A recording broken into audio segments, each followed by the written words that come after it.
Let me show you all of the lock screen methods on Samsung Galaxy S25.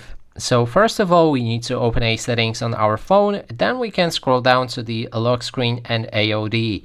From here, we'll be able to find screen lock and other biometrics. So let's unlock my device as I have a password already set. And all of the options will reveal. So we have a pin and we can enter a number pin to protect our device. It needs to have at least 6 digits.